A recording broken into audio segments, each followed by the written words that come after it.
अस्सलाम वालेकुम। पाकिस्तान और दुनिया भर में English literature BS honour, MA, MPhil और पीएचडी तक पढ़ाया जाता है। इंग्लिश लिटरेचर की history William Shakespeare, Charles Dickens और जेन ऑस्टन जैसे बड़े-बड़े ऑथर्स से भरी हुई है। इस वीडियो सीरीज में आपको ना सिर्फ इंग्लिश लिटरेचर की हिस्ट्री बल्कि सारे प्रोमिनेंट एजेस और उनकी सारी इंपॉर्टेंट फीचर्स और साथ-साथ सारे इंपॉर्टेंट ऑथर्स और इंपॉर्टेंट वर्क्स यानी पोइट्री, नॉवल, ड्रामा और क्रिटिसिज्म के बारे में बताया जाएगा। इंग्लिश लिटरेचर की तारीख को लैंग्वेज के एवोल्यूशन के हिसाब से ब्रॉडली 3 फेजेस में डिवाइड किया जाता है, यानी old English literature, middle English literature और मॉडर्न इंग्लिश लिटरेचर। इसके अलावा पर्टिकुलर एजेस में भी डिवाइड किया जाता है, जिसे हम आगे देखते हैं। ओल्ड इंग्लिश लिटरेचर का आगाज़ 450 एडी से होता है और 1066 में होने वाली बैटल ऑफ हेस्टिंग से इसका इख्तिताम होता है। इसी तरह मिडिल इंग्लिश का पीरियड 1066 से लेकर 1500 तक माना जाता है और फिर इसके बाद मॉडर्न इंग्लिश। अब हम देखते हैं इंग्लिश लिटरेचर को हिस्ट्री की डिफरेंट एजेस में कैसे डिवाइड किया गया है। दरअसल इंग्लिश लिटरेचर को किसी खास इरा में ब्रिटेन के किंग या क्वीन के नाम से या फिर उस इरा के मेन राइटर के नाम से जाना जाता है। सबसे पहले एंग्लो सैक्सन की एज आती है। ये ओल्ड इंग्लिश लिटरेचर का ही दूसरा नाम है। इस इरा का सबसे इंपॉर्टेंट और फेमस वर्क है बियोवुल्फ।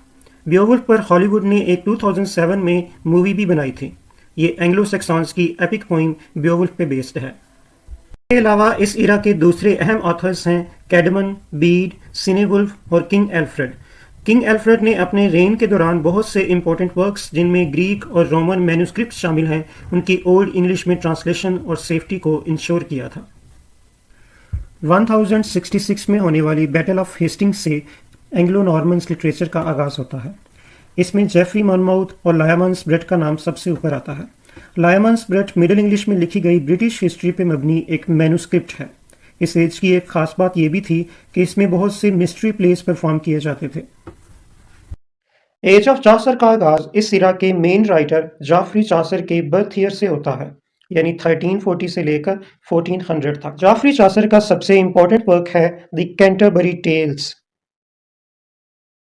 जेफरी चॉसर के अलावा इस एज के दूसरे अहम राइटर्स में जॉन गोवर और थॉमस ऑकलीफ शामिल हैं। इसके अलावा डांटे की डिवाइन कॉमेडी भी इसी एज में लिखी गई थी।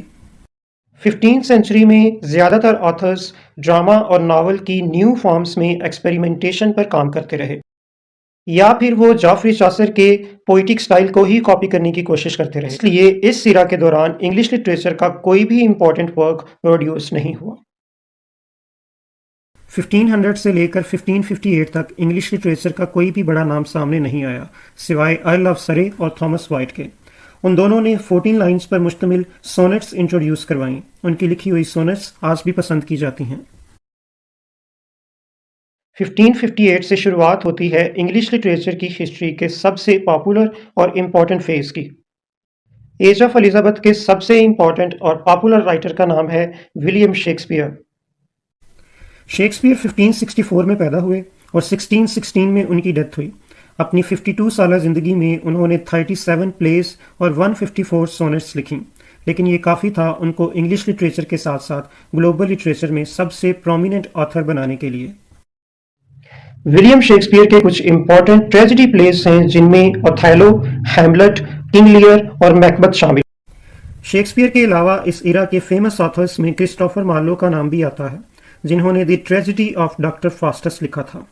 बेन जॉनसन, फ्रांसिस बेकन और द डिफेंस ऑफ पोएट्री लिखने वाले फिलिप सिडनी भी इसी इरा से हैं। इस सिरा का सबसे इंपॉर्टेंट पोएट था एडमंड स्पेंसर। उनकी लिखी हुई poem epic poem the Faerie Queene आज भी बहुत पसंद की जाती है और उस दौर में भी बहुत पसंद की गई थी। 1603 में क्वीन ऑफ इंग्लैंड एलिजाबेथ की डेथ के बाद इंग्लैंड में चर्च रिफॉर्म्स लाने के लिए कुछ लोगों ने तहरीक चलाई।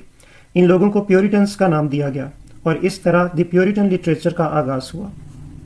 इस सिरा में सबसे बड़ा नाम आता है जॉन मिल्टन का, जिनकी लिखी हुई एपिक पोइम पैराडाइज लॉस्ट की वजह से इंग्लैंड और इंग्लैंड से उनके अलावा इस इरा के दूसरे famous writers sir Thomas brown और एडवर्ड टेलर हैं। 1660 में चार्ल्स II के इंग्लैंड के किंग बनने के साथ ही एज ऑफ रिस्टोरेशन का आगाज होता है। इस इरा के सबसे प्रोमिनेंट ऑथर जॉन ड्राइडन हैं। उनके अलावा जॉन बनियन और विलियम कॉन्ग्रीव के भी कुछ वर्क्स इंपॉर्टेंट हैं। 18th सेंचुरी लिटरेचर में सबसे पहले अलेक्जेंडर पोप का नाम आता है, जिन्होंने epic poem the rape of flock से शोहरत हासिल की। इस पोइम में वो 18th सेंचुरी की अरिस्टोक्रेटिक सोसाइटी को तनकीद का निशाना बनाते हैं। उनके अलावा इस एज के राइटर जोनाथन स्विफ्ट के लिखे हुए ट्रेवलॉग गुलिवर्स ट्रेवल पे हॉलीवुड और बॉलीवुड पे कई मूवीज बनाई जा चुकी हैं। 18th सेंचुरी की सबसे पॉपुलर नॉवेलिस्ट थी जेन ऑस्टन। उन्होंने अपने नॉवेल्स के जरिए इंग्लैंड के रूरल और अर्बन एरियाज में रहने वाले लोगों के हाल बताए। के अलावा इस एज में दूसरे राइटर्स में डैनियल डीफो और हेनरी फील्डिंग का नाम भी आता है। एज ऑफ एलिजाबेथ के बाद दूसरी अहम तरीन एज है एज ऑफ रोमांटिसिज्म। इस एज का सबसे बड़ा नाम है विलियम वर्ड्सवर्थ। विलियम वर्ड्सवर्थ ने नेचर और उसकी ब्यूटी को बड़े ही एस्थेटिकली प्लीजिंग स्टाइल में अपनी पोइम्स में लिखा है। वो इंग्लैंड के पोइट लॉरिएट भी रहे। उनके अलावा एस.टी. कॉलरिज का नाम भी आता है, जिनके साथ मिलकर दोनों पोइट्स ने 1798 में लिरिकल बलाट लिखी थी। पीबी शेले और लॉर्ड बायरन भी इसी एज के पोइट्स हैं। लेकिन जॉन कीट्स जो टीबी की बीमारी की वजह से यंग एज में ही वफात पा गए थे, उनकी लिखी हुई ओड्स आज भी बहुत पॉपुलर हैं। 1837 में विक्टोरिया के क्वीन ऑफ इंग्लैंड बनने के साथ ही विक्टोरियन लिटरेचर की शुरुआत होती है। इस एज में सबसे ज्यादा लिटरेरी वर्क जिस जॉनरा पे किया गया वो था नॉवल।